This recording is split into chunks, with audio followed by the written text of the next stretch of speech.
I recently read an article online written by an atheist to other atheists, and it was all about how to deal with religious people, specifically Christians. And it was filled with all of these things that atheists always overlook about faith. So let's go through them now. Hey everyone, I'm here.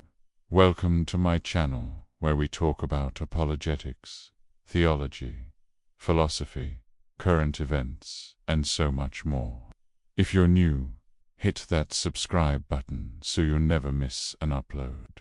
Now, I'm not going to link the article down below, because I don't want to promote it. But this atheist writer starts off the article by giving a very condescending introduction. He says, talking to religious people can be infuriating, which is why many atheists avoid it at all costs. In some cases, however, such as when your nosy aunt asks why you aren't in church anymore, you may not have the option to avoid a conversation with a believer. The good news is that if you know what to say, you can turn any conversation with a religious person into an opportunity to further your cause. Further, his cause being atheism. And so he goes on to tell atheists 7 things they should always remember when talking with a Christian. And the first thing that he says atheists should remember is, don't assume they know Scripture better than you do. He says, many atheists incorrectly assume that religious people are all well versed in biblical literature. After all, most will have attended Sunday school or church services of some kind. But just because someone is religious does not mean they know the Bible well.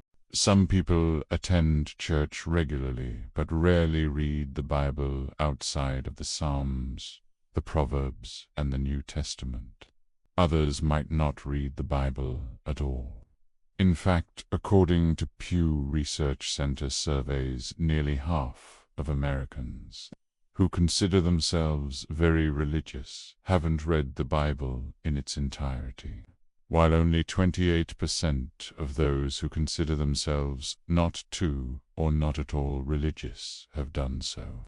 The point here, therefore, is that it is often possible for atheists to put religious people in their place by asking them a few basic Bible questions, such as which books are in the Old Testament, or what the Nicene Creed says.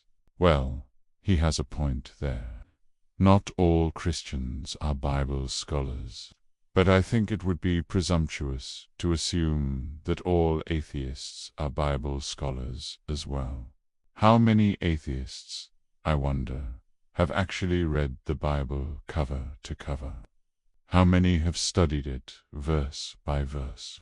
How many know of all the different genres of literature within the pages of Scripture? My guess is probably not many. But pews still. Just because someone doesn't know every single detail of the Bible doesn't mean that they really not a genuine Christian. And there's also the idea that maybe, just maybe, a genuinely concerned atheist wouldn't use this as a means of belittling people, but rather as an opportunity to learn and understand their position. But of course, that requires humility.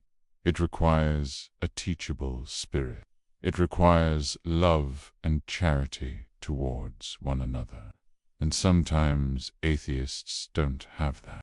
The second thing he says atheists should always remember when talking with a Christian is don't assume they can prove God's existence.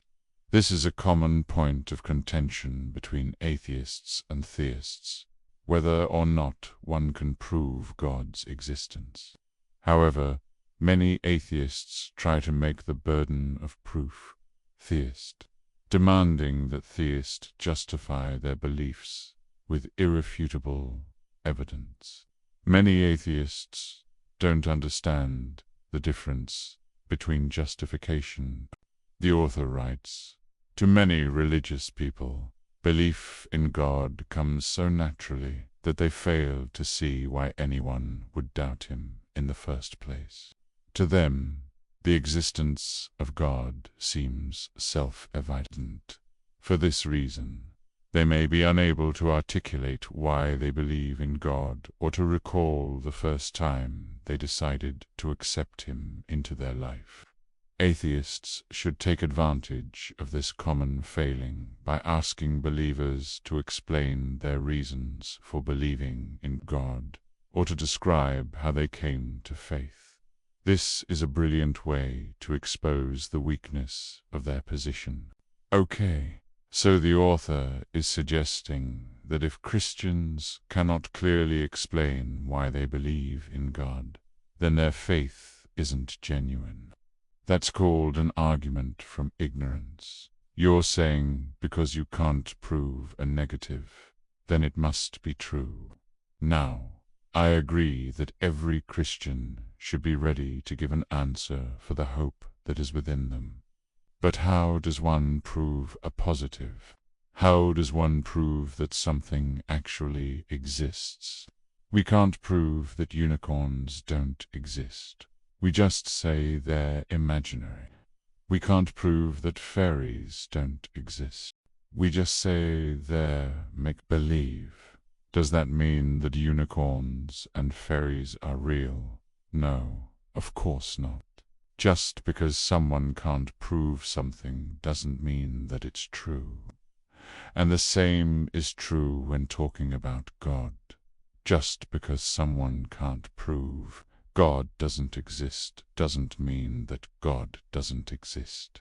And again, I think that the author is missing the forest for the trees. Let us say that you asked someone why they believe in God and they gave you a really bad answer. Is that going to cause you to stop believing in God? No. In fact, if you're a genuine theist, you're going to see the flaws in that reasoning, and you'll continue to believe anyway. So why not just lovingly point out their presupposition and move on? But no, atheists want to pick every statement apart and dissect it and find fault with everything that you say, because that's what this is all about. It's not about love. It's about winning the argument. And I think it's very telling that all of these tips are rooted in arrogance. And that leads us into the third thing that atheists should always remember when talking with a Christian, which is don't assume they will change their minds. The author writes, "Religious people are notoriously resistant to changing their minds. Even when faced with irrefutable evidence, they will often cling to their beliefs in the face of reason. This tendency to reject reason in favor of emotion or dogma makes them poor candidates for a logical debate. In fact, trying to change their minds is usually a waste of time and energy. So, instead of directly confronting their beliefs, atheists should focus on planting seeds of doubt or encouraging critical thinking. This can be as simple as asking questions that challenge their assumptions or pointing out the flaws in their arguments. By doing this, atheists can slowly chip away at their beliefs and make them more open to considering alternative viewpoints. In the long run, this approach is more effective than trying to change their minds outright, and it allows atheists to maintain their own integrity while still engaging in respectful dialogue. Okay, so he's saying that since Christians are resistant to changing their minds, don't even bother trying to change their minds. Instead, try to get them to doubt their own faith. try to plant seeds of doubt.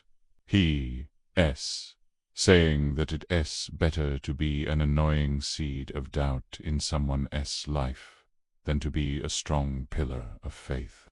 I've heard many atheists say that they'd rather have someone know everything that they possibly can about their religion and then choose to leave, than to have someone leave without knowing all the details of their religion. I call this the false dichotomy. Atheists will present this as if it's the only two options. Either you know everything and then you leave, or you leave without knowing everything. But what about this? You know everything and then you stay. What about this? You don't know everything and then you stay. There are plenty of Christians who know their faith very well and yet still faithfully follow Jesus. And of course, there are atheists who don't know anything about their non-theistic worldview, and yet they faithfully live in their atheism. But I think atheists have this idea that if someone knows enough about Christianity, then they'll see how flawed it is, and then they'll leave. But why would that be? Atheists never seem to ask that question. Do you think that if someone knew everything about Christianity, they would leave? Why or why not? Because the Bible tells us that faith is the substance of things hoped for, the evidence of things not seen. Faith is a trust in the unseen. Can you trust something that you've never seen? Yes. And faith is the opposite of knowledge. Faith is the opposite of sight. Faith is what you rely on when you don't know, when you don't have sight. So to say that if you had enough knowledge, then you would leave is simply incorrect. All right, guys, I'm going to leave the last 4 points for another video. I'm going to come back to them later this week. I'll see you in the next one. Until then, keep thinking.